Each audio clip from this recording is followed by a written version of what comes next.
The last 2 weeks of Operation Consequences searches and seizures include targeting black market pot farms in Phelan and Hesperia, as well as Apple Valley and Victorville. Raids conducted in 15 different locations countywide the second week in October resulted in the operation's biggest marijuana bust to date. 1,000 marijuana plants and 348 pounds of processed marijuana were confiscated. 18 felony arrests were made.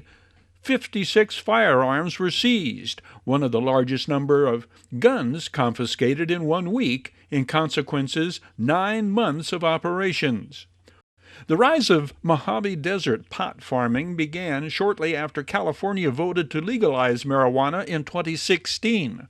Ever since, black market growers have flocked to the desert, where endless sunshine and cheap open space offer cartels a near-perfect environment for large-scale farming.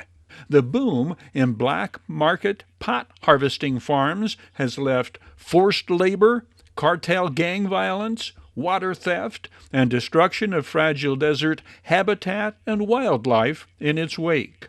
More than 1,000 marijuana plantations now fill the expanse of the vast Mojave Desert. San Bernardino County Sheriff's deputies have come across over 900 illegal sites alone.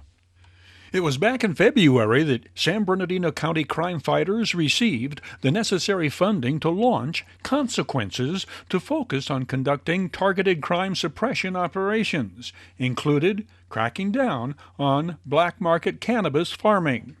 Since its conception, Consequences has apprehended over 900 felons and seized nearly 700 firearms as of mid-October.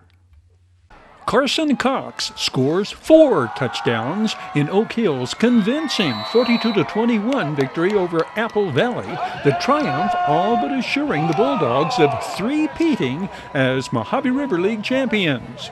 The defense played a big part in the Bulldogs building a 28-7 halftime lead. This Jordan Simmons interception at the Sun Devils' 14 preceded the second Oak Hill's touchdown. And with 21 seconds before halftime, Dejan Hall intercepts the pass. Next play, Diego Lopez hits Carson Cox on the slant pattern, and Oak Hills takes a 3-touchdown lead into the locker room at halftime. The first Bulldogs touchdown came on this 34-yard jaunt by Carson Cox. It capped a 93-yard drive on their opening possession.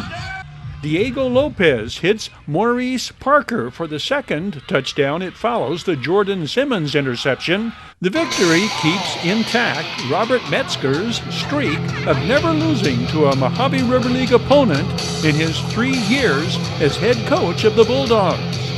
Oak Hills has 2 remaining MRL games, hosting Sultana next week, then at home against Burroughs to close out regular season play. Apple Valley falls to 3-2 overall, 1-2 in league. Kyle Godfrey's Sun Devils go to Burroughs next. Serrano is in a tie with Hesperia in second place in league at 2-1 and on a collision course with Hesperia for second place in league.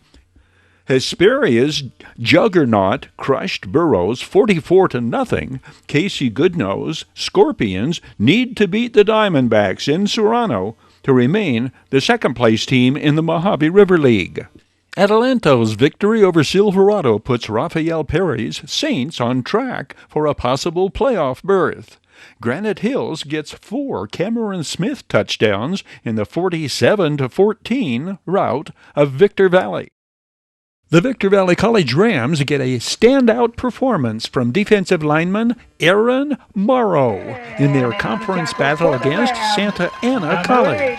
The second-year Ram and former Atalanto Saint recovers 2 fumbles, makes 2 solo tackles, 3 for a loss among his 6 tackles on the day, and comes up with the ball after a Rams punt was blocked. The Rams' next home game is October 28th against College of the Desert. For Victor Valley TV News Local Edition, Terry Kurtz.